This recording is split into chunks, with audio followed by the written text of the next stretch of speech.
طارق سعید خان نه مې او د ارګنایزر نه مې اجازت واخیستله چې زه به یو څو خبرې وکړم بیا به وځم. نو یو څلور پنځه منټه راکړو ما واورو په ارام سره د شور بند کړ. دا سټیج ولغلي شو. اچھا د نورنګ ډېر لشټیټي کو د نورنګ ډېر زیات خوږو خلکو ډېر د مینې نه ډک خلکو السلام علیکم. په خدای چې ګرد لکۍ چې ګرد نه خو چې د کله نه مې د دې کلي ګراونډ جلسه کړې ده نو هر چا ته ورته وایي چې نورنګ ایک نمبر ما سلام ده ورته.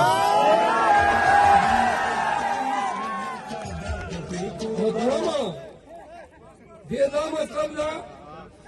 چې ټولو نه زیات پی ټي آی دلته مضبوطه ده او نمبر دو شعور هم دلته ډېر زیات.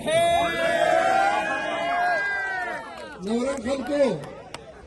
واورئ دا دوه خبرې که چیرې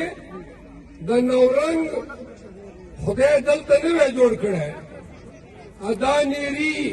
مځکې مو نه وی نو خدای باندې یقین وکړو دا مشران چې کوم سیاستدانانو چې د چا حکومتونه کړي دي دغو بیا خپلې جوګې تاسو بیړه د غل چې غر کوله څرنګه دې لکۍ هلکې غرقه کړې ده کلي ګراونډ باندې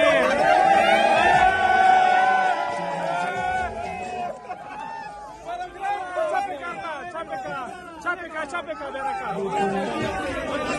هغه دی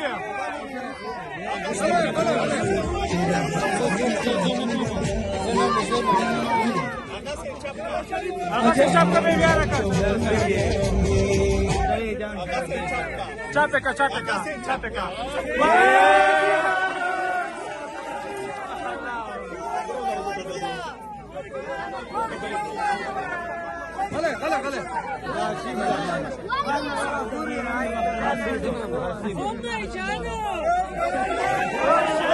نورنګ خلکو د تاسو دا سید ګل دا تاسو ټولو مینې ما سره هېڅ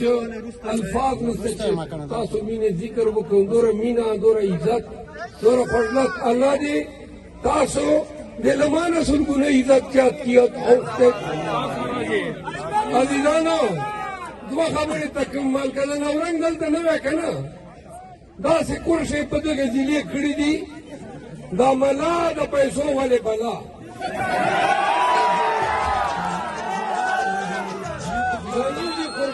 یو منټ مولوي صاحب چې کوم دی وایي ملاګان دا وایي چې موږ علما یو عالم او ملا چې فرق ده ملا هم موږ دپاره واجب الاحترام ده عالم خو بیا ډېر زیات ده دو وایي چې موږ چونکې د انبیاو ورثه یو او دا درسته ده خو حدیث ده چې اخر ټیم کې چې قیامت څومره نږدې کېږي نو د علماو به دوه قسمونه شي یو به ښه افضل علمایي او دوم به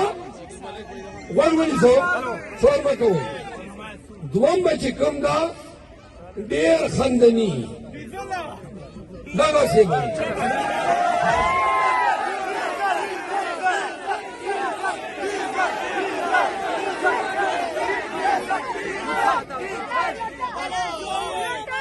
زوی ما ته نن بیا چا خبره کوله خبر به یې چې پیغورونه کول به مې پیغور جواب ورکړ ولونجو لږ ولونجو کوي لږ ولونجو نو بیا مې جواب ورکړ بیا من چې دا کیسه کچا ته تله ما وی کچا چې خو موږ مځکې ته کچا وایو څه وایو وایي موږ خو پیدا د دې چې تا کچا خوښه کړه مال زه خو تیار دلته ناست یم خو بیا تبلیغ والو وویله چې به یې ګزاره وکړو مال احترام دی خو پرون نن راسې عمران خان پسې ډېره سپکه خوله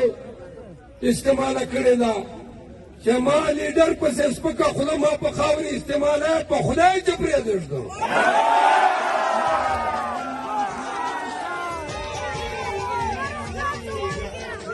ما لیډر